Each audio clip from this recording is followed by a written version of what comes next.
This week on Dance of Joy, we talk about happy, jazzy serial killer hits, fainting in front of celebrities, and manly hugging. All that and more as we watch Season 7, Episode 17 of our favorite 80s hit sitcom, Perfect Strangers.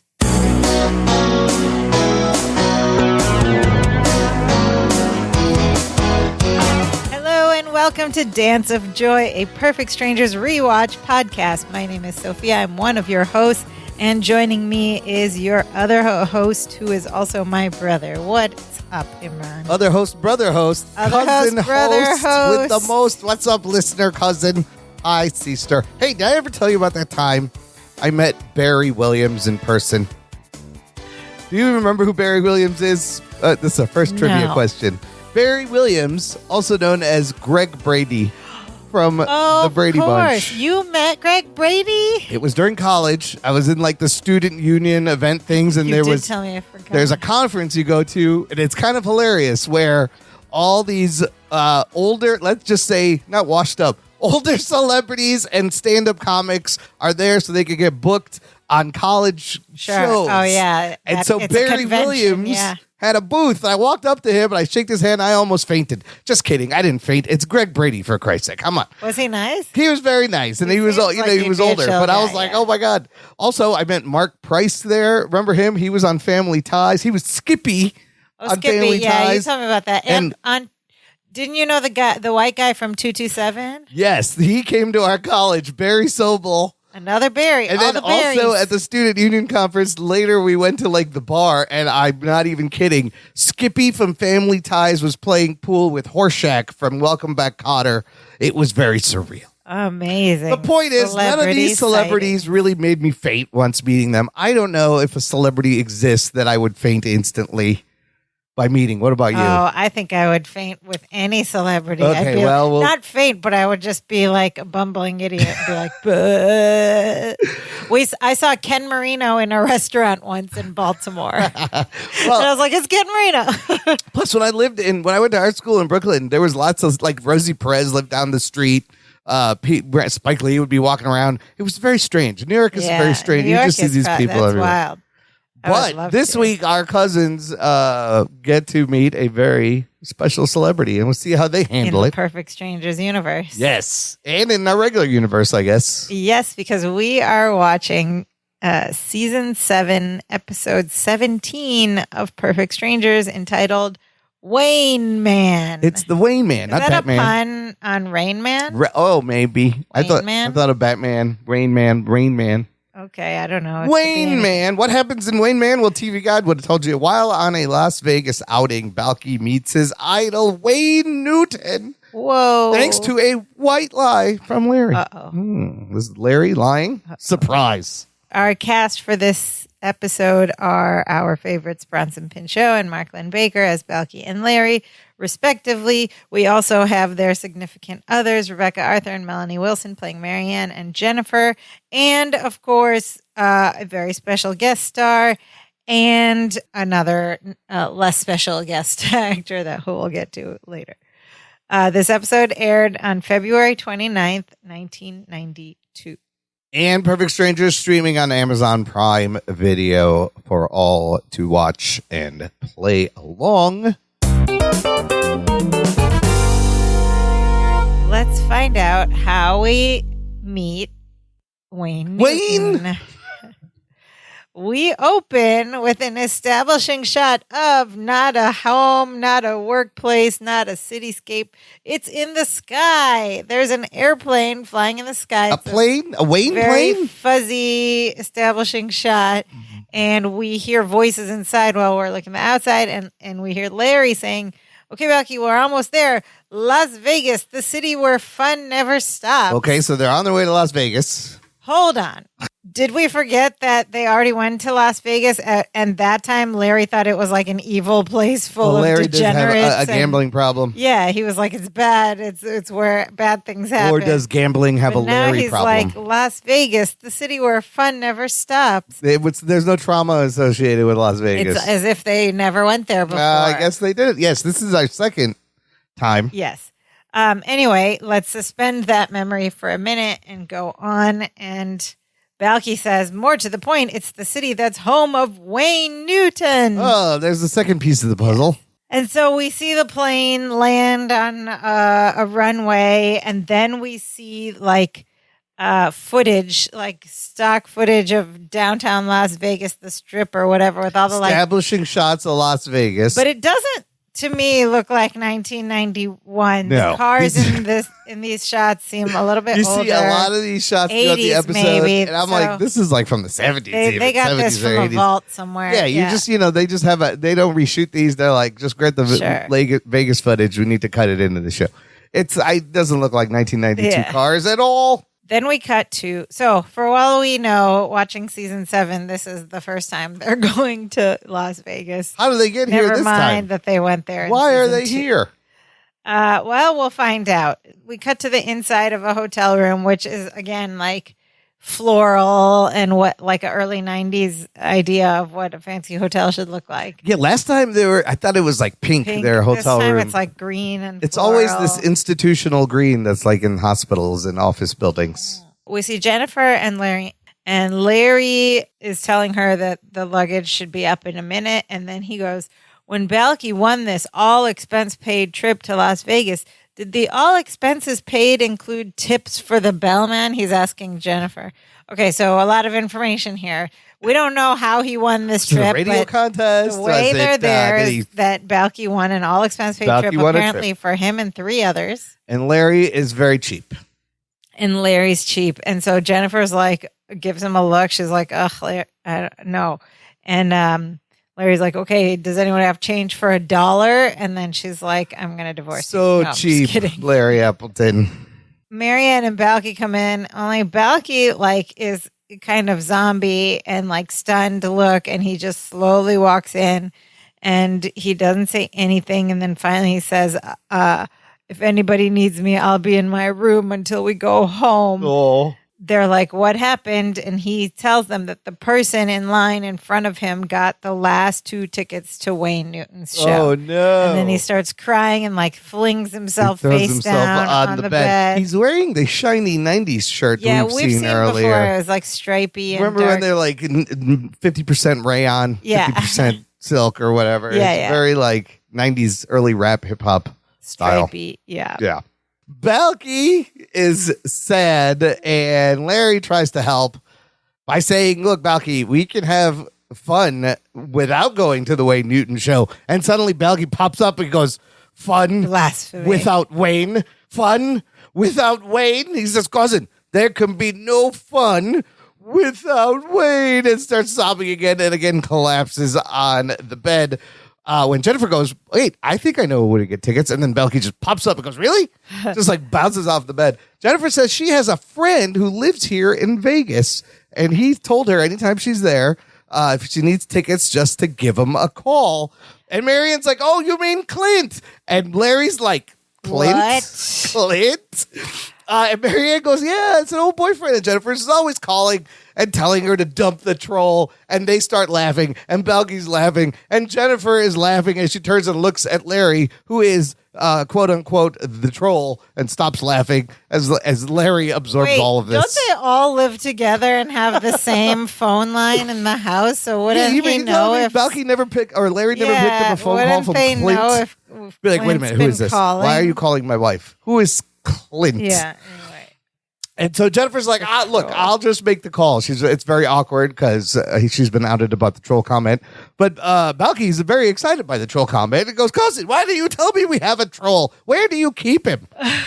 not getting the joke. And then this is great. Larry just goes, oh, wait a minute. He runs over. He grabs Jennifer, puts the phone down. He's like, what are we talking about? Tickets? I can get tickets. Oh, my God. I forgot.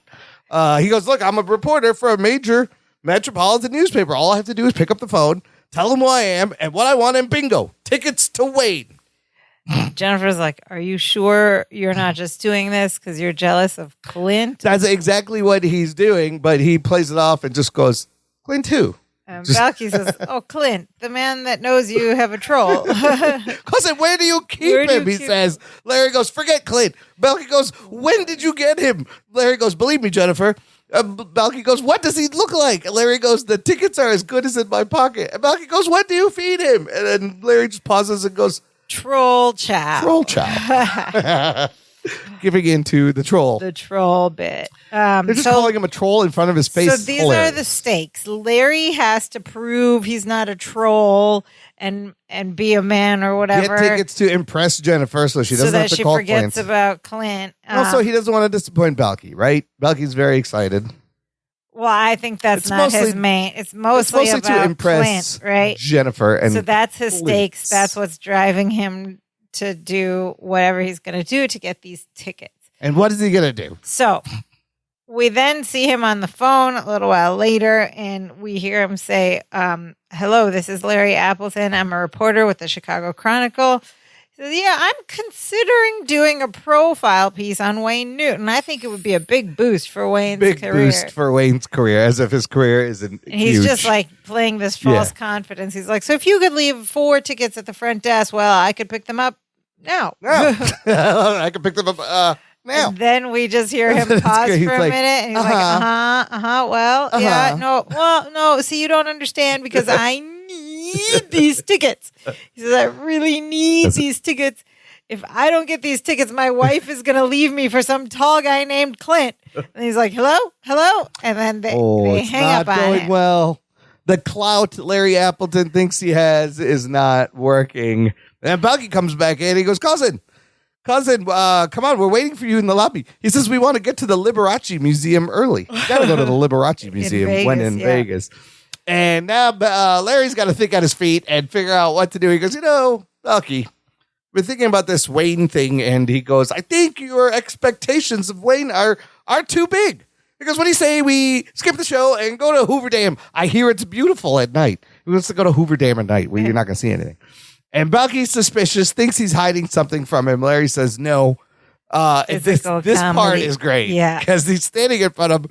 He goes, your nostrils are flaring. And Larry grabs his nose and goes, no, they're not. No, they're not. And he goes, your eyes are twitching. And now Larry covers his eyes and goes, no. So he's still holding his nostril and now covering his eye. And then Larry's foot is tapping. And Balky goes, your foot is tapping. And then he stops it with his other foot. He goes, no, it's not. And he goes, you're trying to cover it up. And he goes, no, I'm not. And Balky finally looks at him and goes, cousin, you didn't get the tickets, could you? And then Larry breaks and goes, well, it depends on what you mean by couldn't. And then Balky just flings himself on the bed again, sad Balky crying. Again. Yes. And because it's not going to happen. The girls come in, and Marianne's like, hurry up. They turn off Liberace's cufflink fountain at a half hour before closing. Wait, so there's a fountain that's just instead of water, it's cufflinks.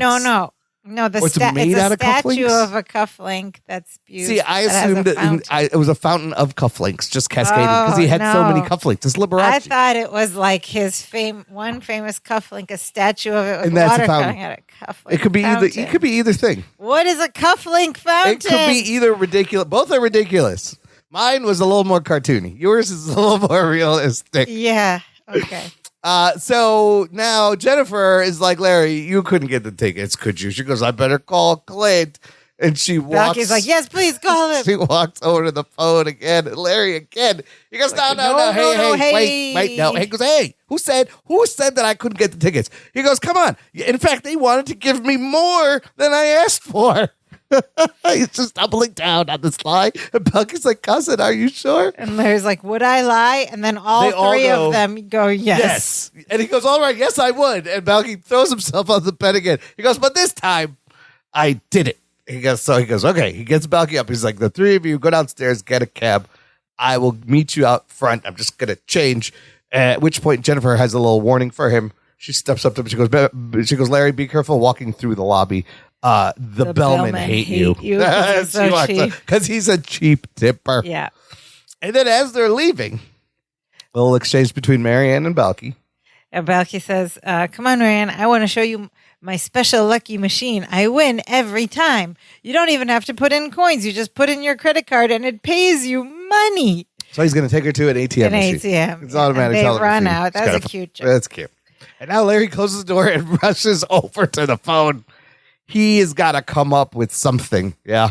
He dials the phone and goes, hey, hello, it's me. It's Larry Appleton again. Did you change your mind about those tickets? And I don't think they did. And then so then he tries a different tactic. He turns to his favorite pastime, manipulation, lying. And he says, I didn't want to tell you this before, but you've left me no choice. So you see, the tickets are for my cousin. And, well, he's going deaf. And his only wish was to hear Wayne Newton sing in person before he lost his hearing. And he starts crying. Yes, he's So really working I brought him here to Las Vegas to fulfill a lifelong dream. He even does the sob where he's probably just.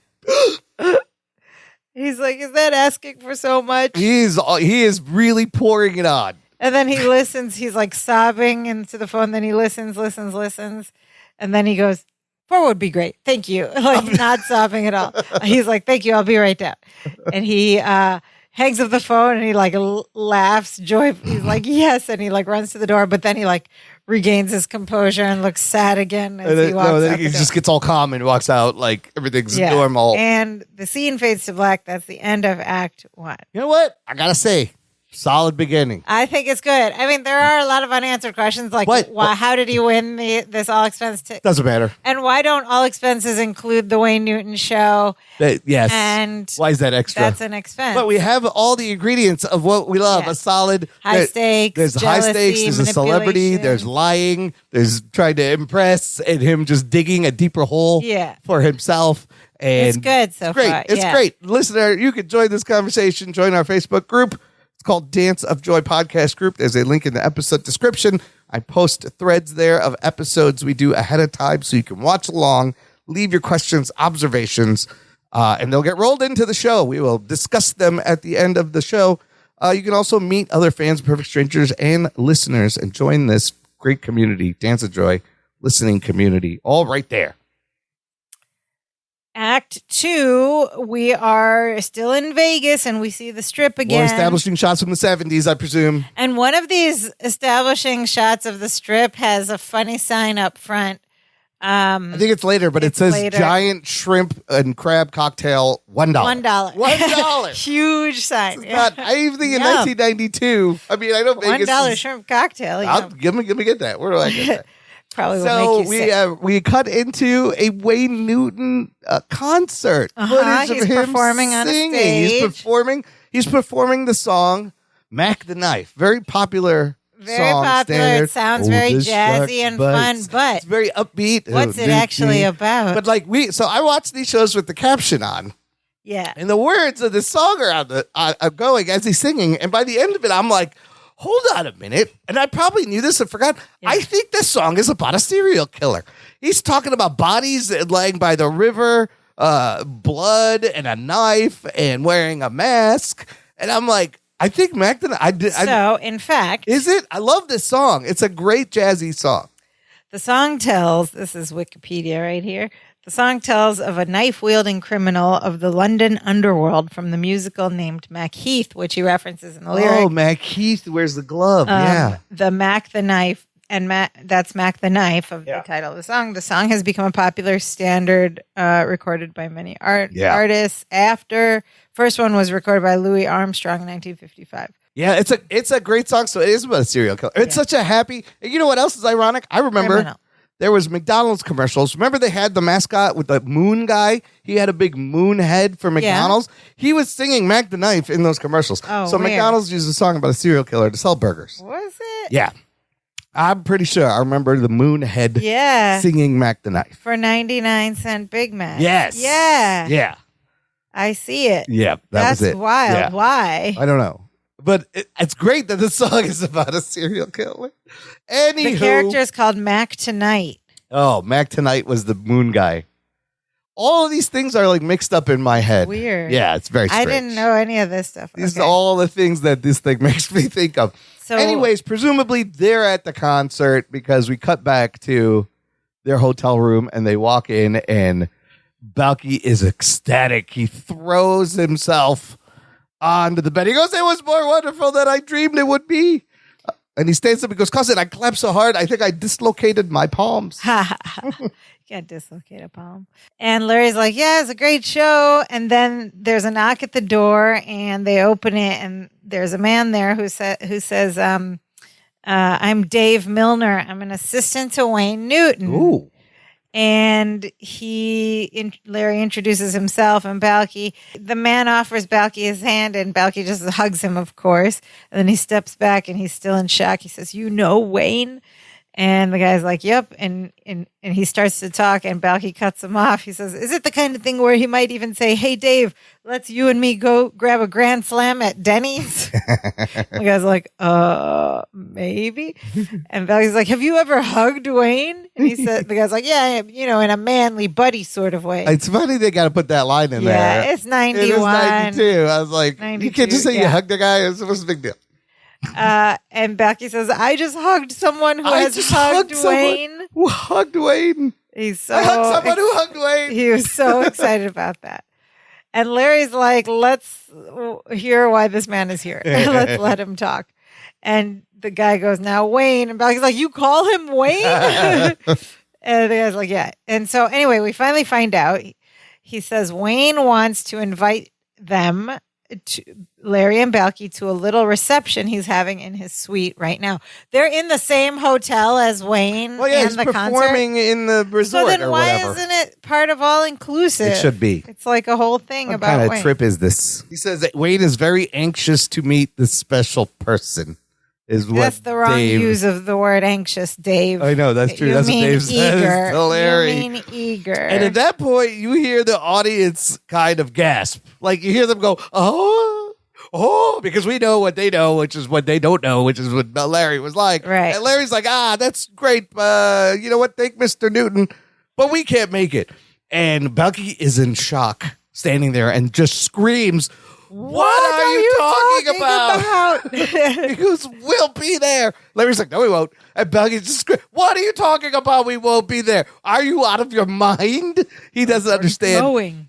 And he's like, "We're going." And then Balky covers his mouth and he Larry. keeps talking. And then Larry covers Balky's mouth and then pinches his nose. So he stops talking and can't breathe.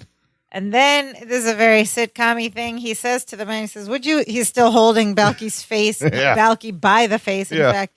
And he goes, "Would you excuse us for a minute?" And they shuffle over 3 feet or whatever to Now Dave can't hear that. to the bed, to where the bed is. Even though they're right in over there. A different soundscape of the room, of the hotel room.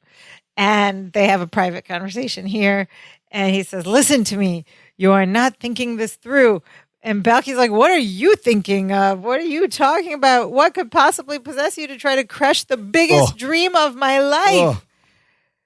And Larry keeps trying. He says, "Sometimes it's better to worship from afar." And Balky goes, "Fine, you do that. I'm going to worship from a close," which I think should have said a near. Afar and near. Afar and near. Afar Well, close. and I like Come that on. Larry tries to do the "never meet your heroes" line to get him to change his mind. But this is Wayne Newton. This is not going to work. Balky just goes, "Well, I'm going to do this." He rushes past him and he starts to go. And Larry runs and blocks the door. And Larry's like, okay. He goes, "We'll go." Yeah. And he opens the door for Dave. And they all go out. And Balky's like, "Oh, cousin, I'm the happiest meepy dead or alive." And he bounces out And the he goes, door. oh, and he runs out the door, jumping around in joy. And at some point, I'm like, "Okay, Larry, you just got to pull Balky aside and tell him what's up so that he doesn't appear like a fool." But we'll see if that happens. The man who plays Wayne Newton's assistant is an actor named Dave. Michael Laskin, who, like all of our guest stars, had a long acting career in film and television. He appeared in Simon and Simon, St. Elsewhere, Dallas, Hunter, Trapper John, MD. Remember that one? Yeah. Highway to Heaven, Knots Landing, Moonlighting, Matlock, Doogie Howser, MD, Sisters, NYPD Blue, Melrose Place, Murphy Brown, Seinfeld, Party of Five, Judging Amy, Without a Trace, Medium, and Numbers. Yeah, all these shows, so many. And he had recurring roles in 21 Jump Street and LA Law as well. He was everywhere. Oh, I don't remember him on Seinfeld. I'm gonna have to look up. I know, but so many That's a lot people of had shows. parts on Yeah, Seinfeld. yeah, there was a It's lot of like, people. and it's this all class of actors in the Yeah. 80s and 90s that were in all these same things. Okay. All right, so we're going to Wayne's party. Wayne's suite. Oh my God, we're going to Wayne's suite. Penthouse. Yes, Big penthouse, fancy. and we suite. see this giant room with there's lots of people. There's people serving hors d'oeuvres, pianos and sofas Schmoozing. and flowers and schmoozing. It is a exclusive Wayne Newton party as Dave opens the door and Balky and Larry walk in, and Balky is just like astonished with everything, of course, right? He's like, cousin, look, this is the couch where Wayne sits. And there's like a couple on the couch, and they're like, who is this crazy person behind us? Then he goes to the piano, and he goes, cousin, look, this is the piano where Wayne tinkles on the ivories, which is not what he meant to say. Tickle the ivory. Tickle the ivories, but tinkling on the ivories. And you see Larry make a face. Peeing on the keys. That's so funny. That picture of Wayne tinkling on the ivories. And you see Larry's face is great. He's like, his face is basically says, that's not right. But he sees the image. And then he spots roses on a coffee table. He goes, cousin, look, roses, red roses. And he looks at the woman. He goes, you must be Blue Lady. Cheer up there for you. I imagine like these are all lines from Wayne Newton songs. Wayne I don't Newton know. songs, Yes. Yeah. And then Wayne Newton enters the room and the crowd goes wild. Yes, people do applause He's because actually there this on is the like set. the only and Big biggest celebrity that I think has ever been on this show. Yeah. And, Wayne Newton is an interesting kind of celebrity, too, because I feel like not a lot of people know him, but he's kind of like Tom Jones. It's just this, like one of the old school crooners. Yeah. Like, I don't even know in 92. He's a Vegas staple. And it's like one of those guys. It's like been a joke on this show since running season since 2. the beginning. Yeah. But I wonder, like, who it was got to be one of the actors or even Bronson maybe. Can we or get Wayne Newton? No, but like whose idea was it to have the Wayne obsession Newton with Wayne Newton for Meposians? Maybe it was Bronson. Maybe it was one of the writers. Maybe somebody was on the crew or cast or whatever. But I think they picked him because he's one of those like was a big fan. Old. I don't know. Like what level? Like Wayne's huge, right? Like but in the 80s and 90s, was he like more of a current? I don't know. I think he was huge in the 70s, but he was obviously still singing. Yeah. I mean, Tom Jones is still out there doing exactly the same thing. If anybody knows the background of why they made Wayne just the Wayne running Newton joke, let us know. Yeah, I mean, because you'll know he's got some of the famous songs like Dunker Shane and Mac the Knife and stuff, right? But it was just he was a Vegas guy. That's why they had to go there. Yeah. So he walks in, applaud. Balky is standing behind Larry, and Balky just faints backwards and falls behind the sofa. I'm assuming there was like padding there because it's a pretty good fall. Yeah. Because Brosnan just goes straight down. So Larry gets him back to his feet, and he goes, Balky, you're overexcited. We're getting out of here. That's it. And he pushes him towards the door, and Balky's like, no, look. Cousin, I saw him. He goes, cousin, he looked at me. He goes, cousin, I'm okay. I was a little overwhelmed, but I'm fine now. And Larry's like, oh, are you? And Balky's like, I'm fine. He's like, all right, how many fingers am I holding up? And he holds up his pinky and his index finger on one hand. But he twitches his index finger. He's moving it up and down. He's trying to mess with him. He wants Balky to think that he's disoriented, that he's totally manipulating him. Anyway, they're interrupted by Dave, who's like, oh, gentlemen, Wayne would like to meet you now. And Larry's like, okay, this is happening. I just have to let it happen, I guess. Larry, tell Balky what the lie is. No, he doesn't. Well, this would be a great moment. He's going to let him go through with it. So they turn around, they follow Dave over to where Wayne Newton is, and Dave's like, these are the guys I was telling you about. And Larry introduces himself, shakes his hand, and he says, this is Balky Bartakamus. Dave introduces Balky, and then Wayne holds his hand out to Balky to shake it, and Balky does what?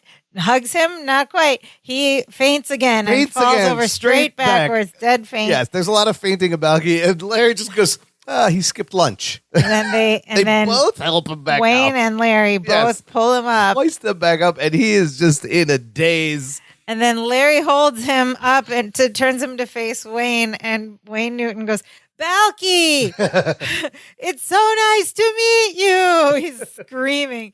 He's like, you're such an incredible young man. And he holds out his hand to give him a shake.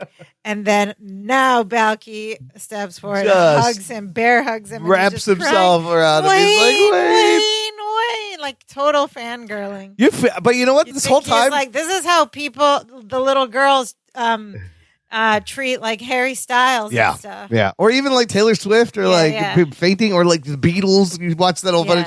But Bronson really sells it. Like, you really feel like Balky is. I bet it is Bronson. Is so excited to meet Wayne, and he loves him so much. And Dave's like, Wayne, the photographer's ready. And then Wayne goes, I'll be right back, Belky. Honest. And he tries to walk away, but Belky is still just hugging him. To him. And he's dragging. He drags him dragging Belky along.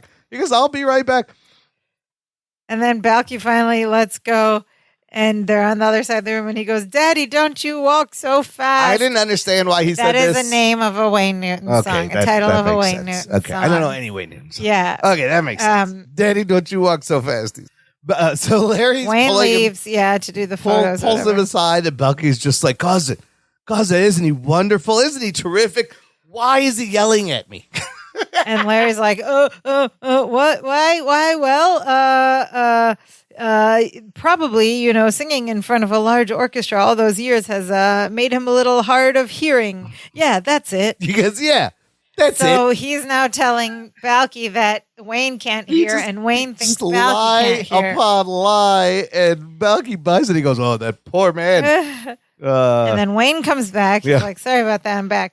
And Balky goes, "Wayne, I've waited all my life to meet you." And he's screaming, "I have been a fan of yours since I was knee-high to a yak pup, and my mother was practically raised on your music." He's yelling. He says, "To me, there is no other singer." And then Wayne, they're facing each other with a little distance. And Wayne just goes, "Thank you, Balky." See, now from this is funny. Larry's perspective, he is golden. He doesn't have to explain anything anymore. He's got both of them yelling at each other. Yeah, and all the lies are perfectly in balance right now. Now. Yes. So he got to a point where he's like, oh, this is great. They're just both yelling at me. Yes. In a minute. Yes. So they're yelling at each other, right? And Balky said, "To me, there's no other singer." Wayne says, "Thank you, Balky." And he's screaming, "It's fans like you that make it all serious." And Balky goes, "Oh, go on with you." And he shoves Wayne back. He goes, "No, I'm telling the truth." And Balky says, "Oh, go on with you." And he pushes him again. And then on the third time he goes to push him, Larry grabs his arm and arm bars him behind his back. Yeah, he pulls his arm behind him. And he's like, and then Wayne goes, "Balky, I just want to know how honored I am that you chose my show to be the last show that you hear before you lose your hearing." And then Balky cuts to Balky, and he's just looking at him. And he goes, surprised and confused. And he goes, What? Which just makes sense to both of them. So, okay, yes, because... So he screams again, yes. "I want you to know how honored I am that you chose my show to be the last show that you hear before you lose your hearing." And Balky there's a beat. He looks at him confused again. He goes, "What?" Yes. This is so funny because Balky just now Wayne thinks he's losing his hearing, which is why he's asking, "What are you saying?" And Wayne thinks Balky can't hear him, which is why he's saying, "What?" Yeah. And Wayne is like, it's going fast. He goes, I'm glad he caught the early show. And then he goes, "You're a brave young man." And he looks at Larry. He goes, "He's blessed to have you." And Larry's like, "Yes, he is." What? Okay. So that was really funny. That was great. A lot of screaming, mutual misunderstanding. And he's standing there now. Wayne walks away, and Balky is just... The look on his face is great, right? Balky's standing there stunned with the face like, what just happened? And he's slowly turning towards Larry. And Larry's acting like nothing's wrong, just looking around like, do.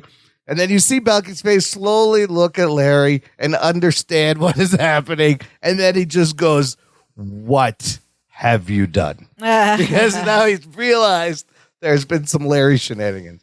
But that it was all just through his face. That whole transition was so good. And so they sit on the couch, and Larry admits what he did. He says, "I told Wayne you were going deaf."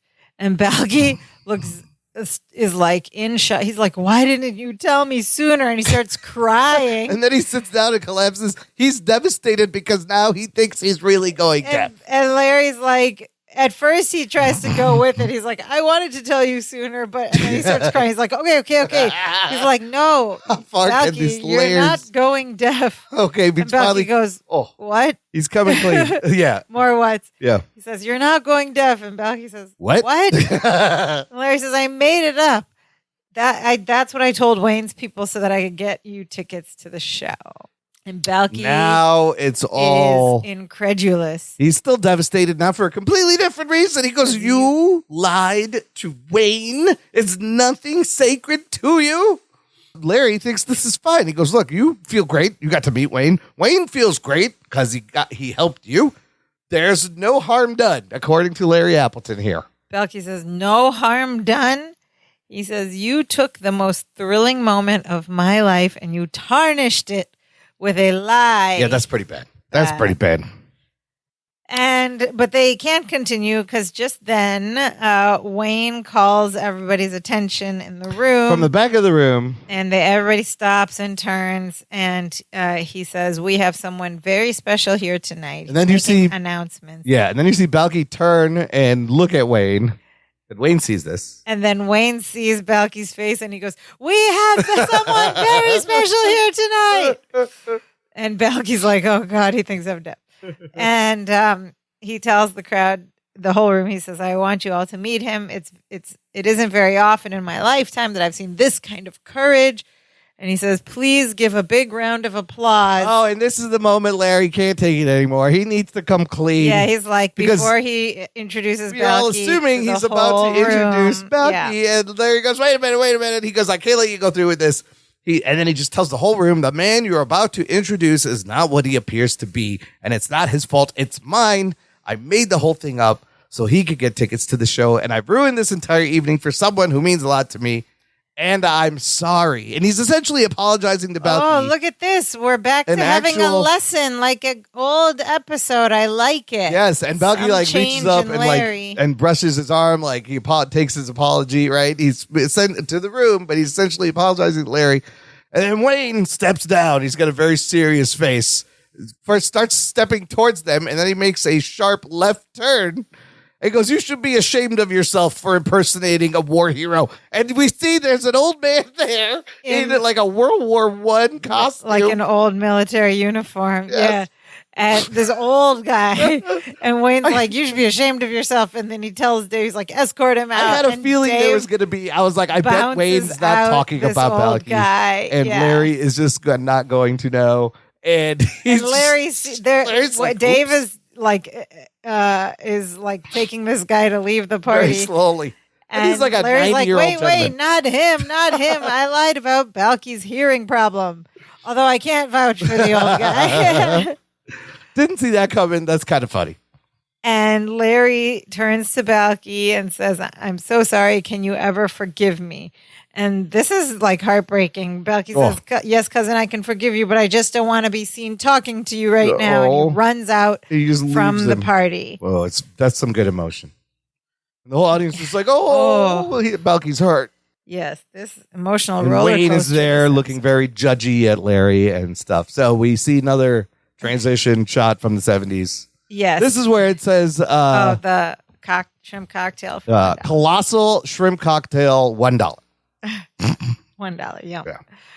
So we cut to the next day and we're in their hotel room and Larry is still apologizing. He says, I'm so sorry about last night. Your whole life you've dreamed of meeting Wayne and I ruined it. You ruined it, Larry. Balky says, you didn't ruin it, cousin. He says, really, I met him. It was wonderful. Wow. And just then there's a knock on the door. He's so forgiving, Balky. He's it's fine. No problem. Yeah, I guess. He's still processing. But just then there's a knock. The door is a little ajar anyway. There's a knock on the door and whoever it is just comes right in. And who is it? It's Wayne Newton. Oh, another audience applause. He came to their hotel room. He says, and Balky sees him and faints straight backward onto the bed. Yes. And Larry's like, he skipped breakfast. This time he skipped breakfast, and he's pulls him back up and hoists him up, pushes him in front of Wayne. And Balky's like, Wayne Newton is standing in the room with me. It's so sincere. It's you totally get Harry Styles. Yeah, like you can't believe Wayne is there in their hotel room. And Larry's like, did you come here to throw us out? And Wayne goes, well, of course not. Don't be ridiculous. Oh my God, Wayne Newton dropped the DBR. Wayne Newton with the DBR. It's unbelievable. Wayne Newton. It must have been a special for the cast and crew to have him on the show too. Like, oh my God, it's Wayne Newton. It's Wayne Newton on our little show.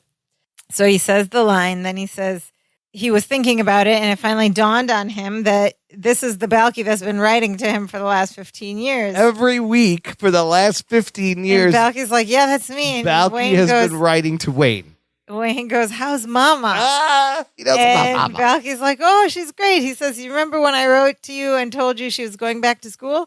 Well, she aced her midterms and made the cheerleading squad. Can you imagine Mama on the cheerleading squad? Yeah. That's funny. And then Wayne goes, get out of the city. Get out of the city. Wayne Newton dropping all the lines. It's fantastic. So fun. So, and then Wayne goes, and your cousin Larry, huh? He goes, well, I must admit, you've lived up to everything that Balky's written about you. And Larry's like, thank you. Thank you, Wayne. He goes, may I call you Wayne? Wayne goes, no.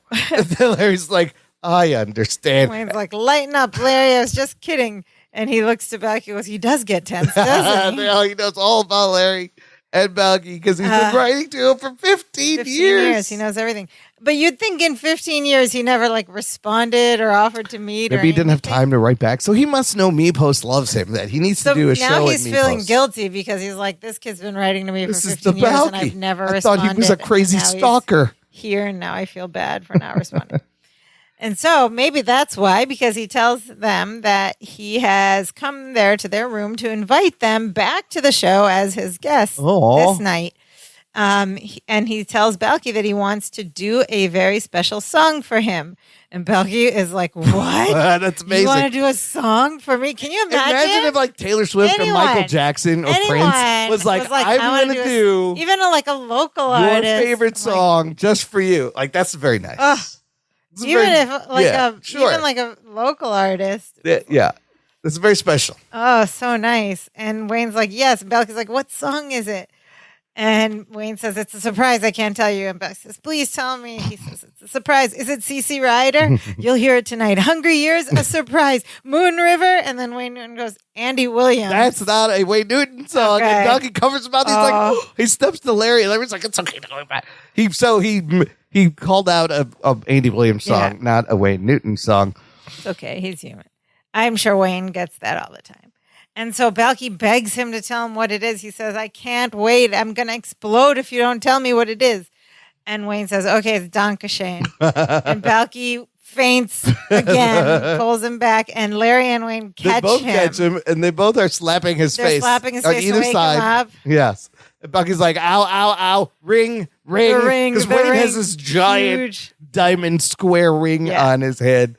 But he comes to, and Balky's like, oh, I had this wonderful dream where you said you were going to sing Donkashane for me.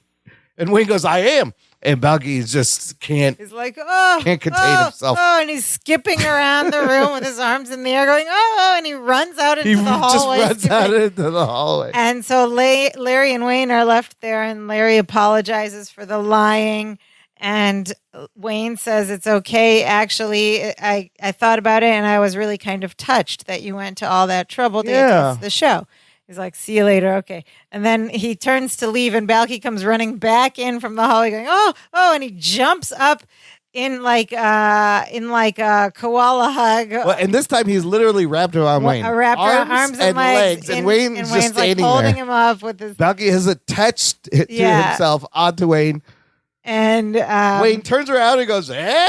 They freeze frame and start the credits, but this is great. Credits roll, but then you wait a moment, and then we see under the credits, which is a rare thing. They've only done it a couple of times.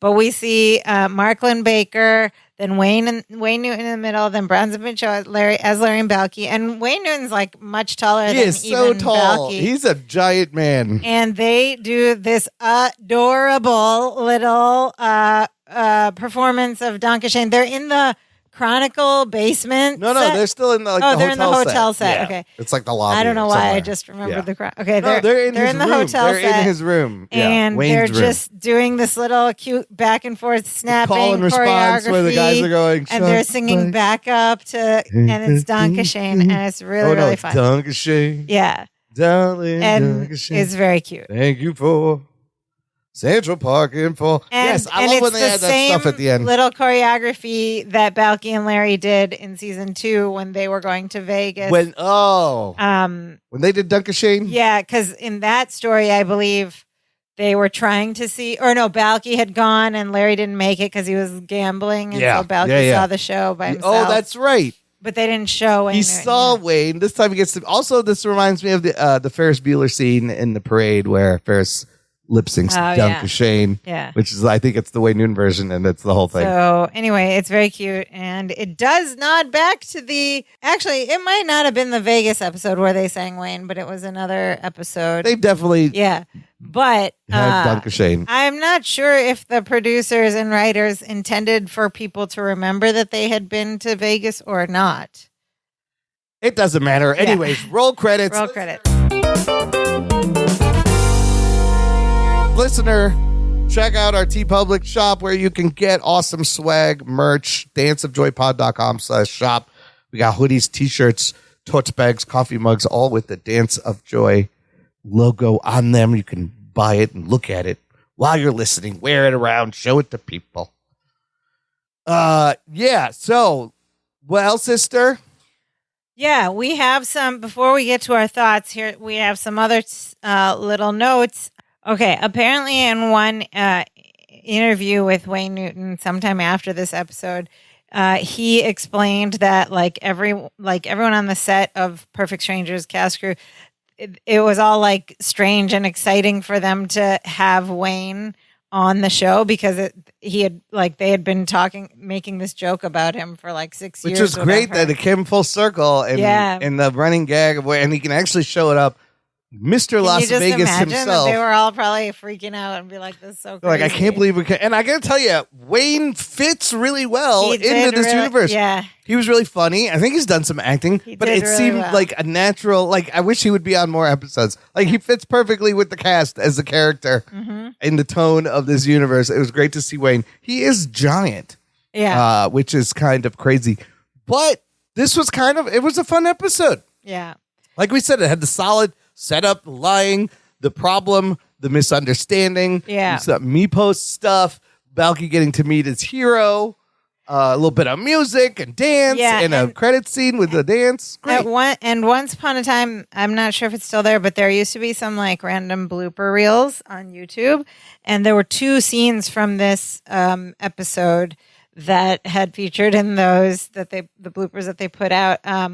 One was when they're at the party in Wayne's suite and Larry tells Balky that when Balky thinks he's losing his hearing, one of the extras at one point dropped like a tray of glasses. Oh no. And on the floor, and there were like crashing sounds, and Bronson was like, "But I did hear that, I gotta say."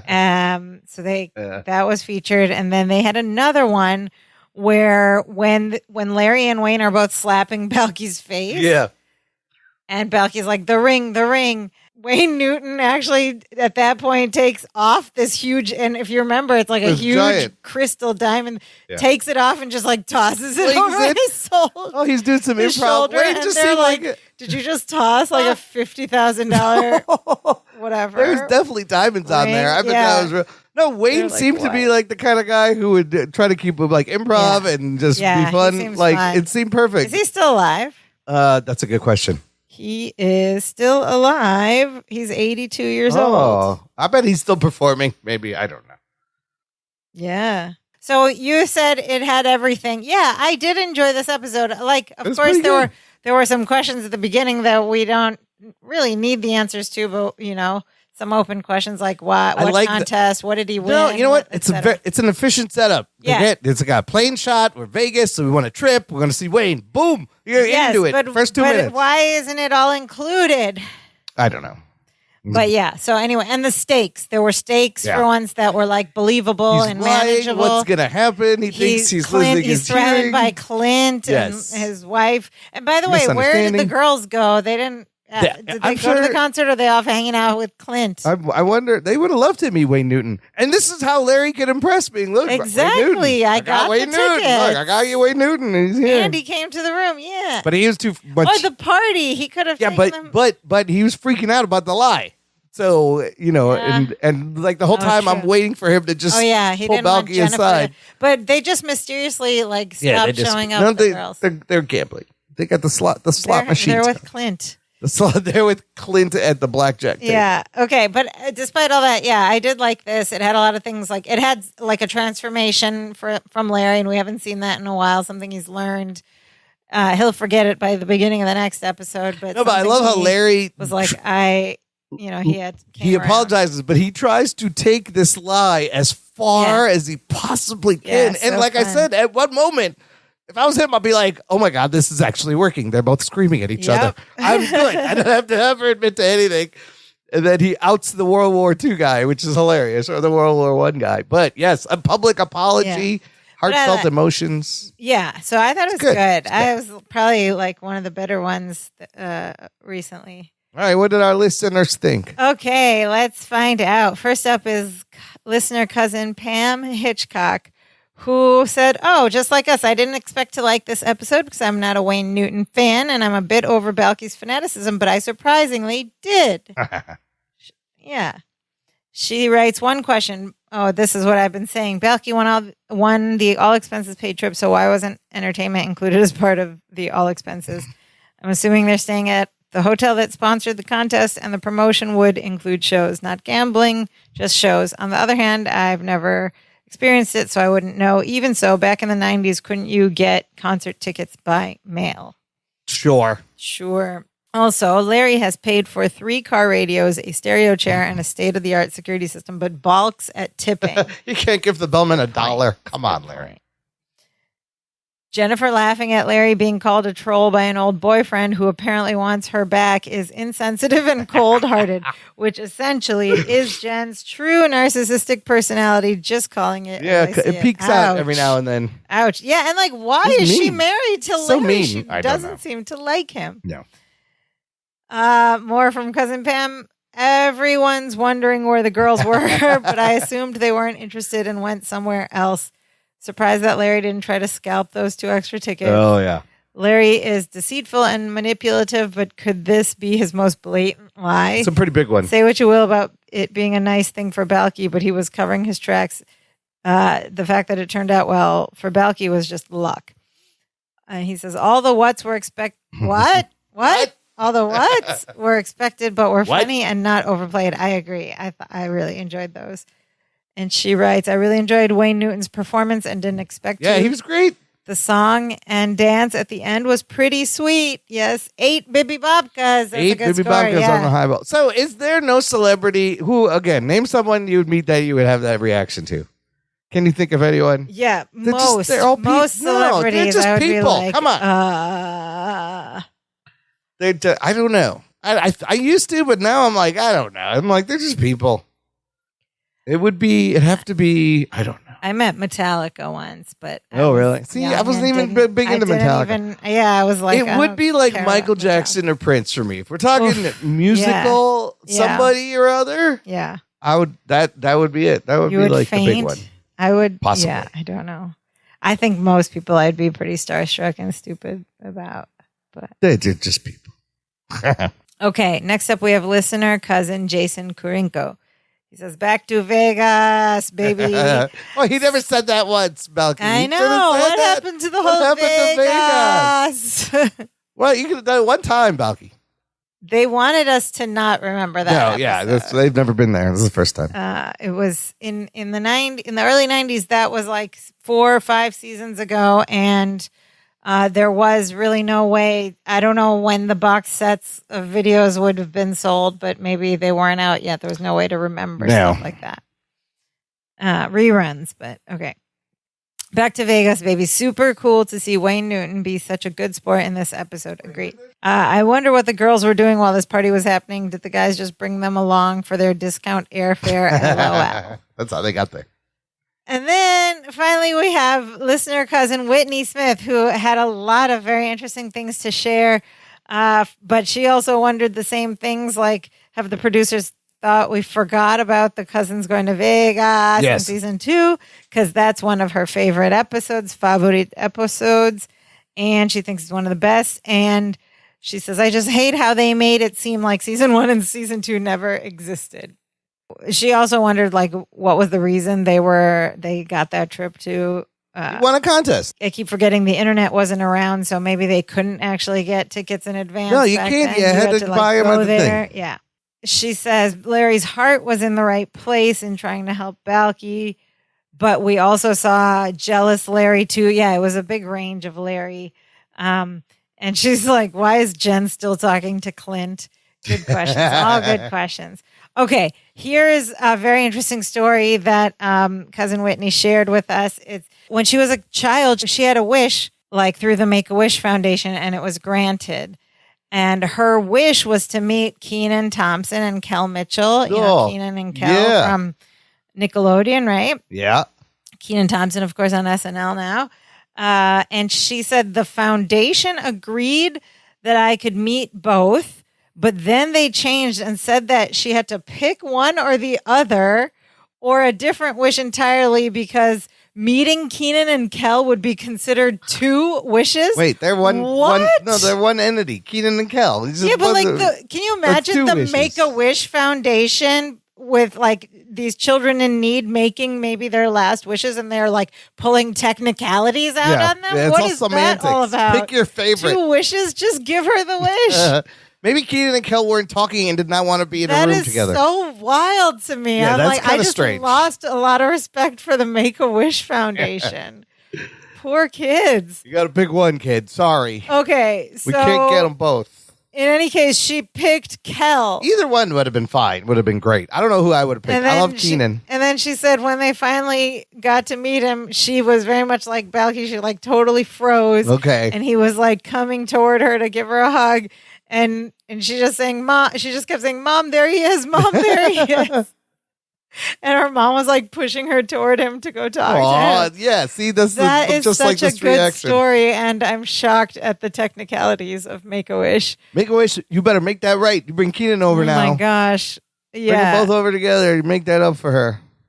And then there's she shares another interesting anecdote. She used to, Cousin Whitney Smith used to live in Vegas. Oh. She says the Hoover Dam closes at dusk. Oh. There was a Liberace museum when she moved there, but then it perhaps closed soon after.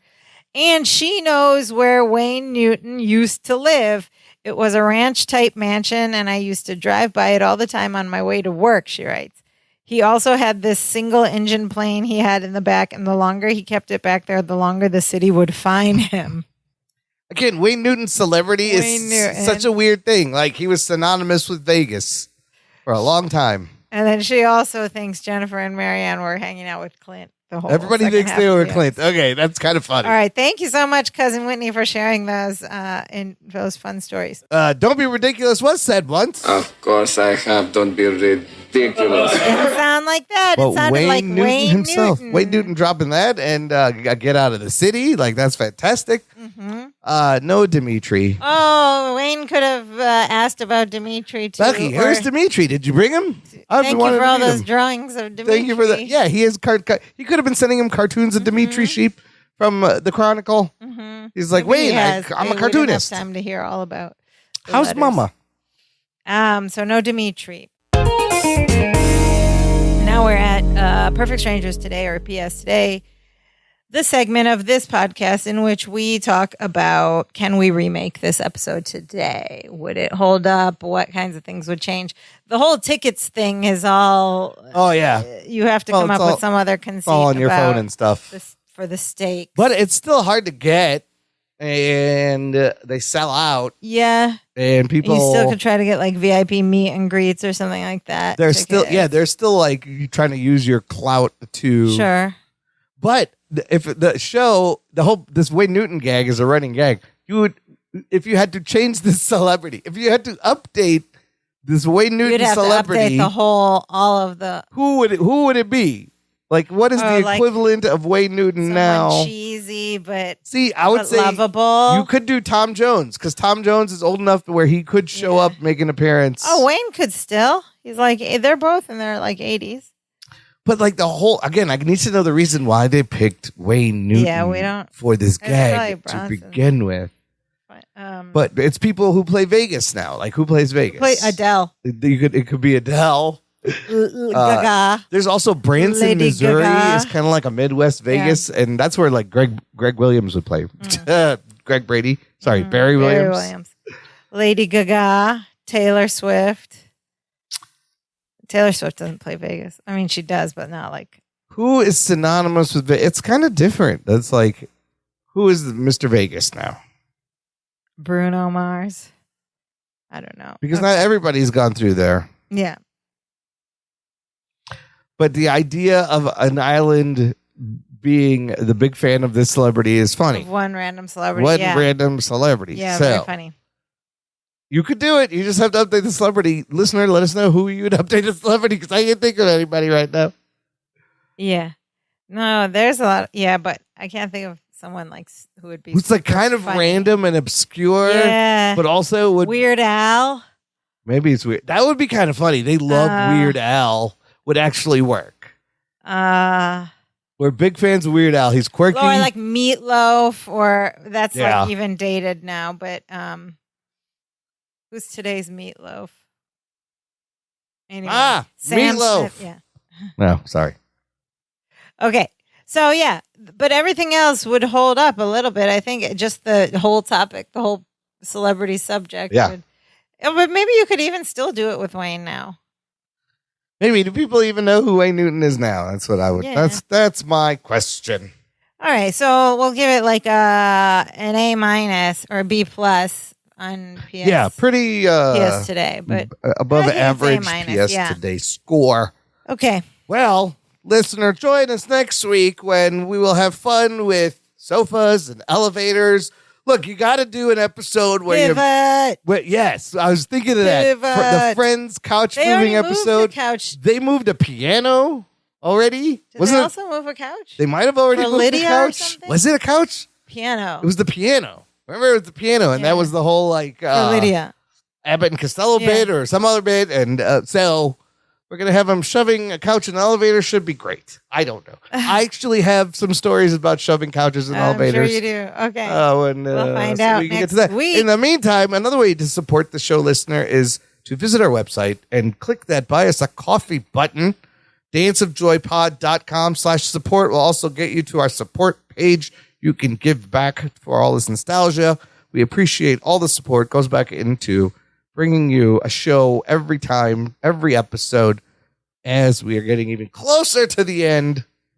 Get excited, but for season 7, this was a fun episode for late in season 7. And surprising. Newfound remembered respect for Wayne Newton.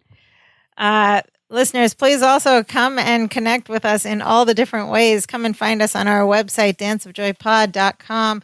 And from there, click around and visit us on all the streaming platforms where you can find this podcast and leave us a rating or a review or a like or a subscribe, all that fun stuff. Every little click helps us out. You can also talk to us. Send us a message from our website. You can send us a voice message. Tell us who you think today's Wayne Newton would be for this role, in this context. Tell us your Vegas stories, and have you ever fainted in front of a celebrity? We want to hear all of it. If you don't want to do it by voice message, you can send us an email at danceofjoypod@gmail.com or hit us up on any of our social media accounts. We're on Facebook, Twitter, and Instagram at danceofjoypod. But Imran, what is the most important thing our listeners should do? Well, if you're going to enter a contest for a trip, make sure you read the fine print and the details and make sure everything's included. Make sure it's all inclusive. Otherwise, you'll be standing in line for tickets. Now, the real thing is to share the show with your friends who love Vegas. Turn someone on to Wayne Newton. Yes. He does have some fun songs. Mac the Knife, Serial Killers. The Murderer.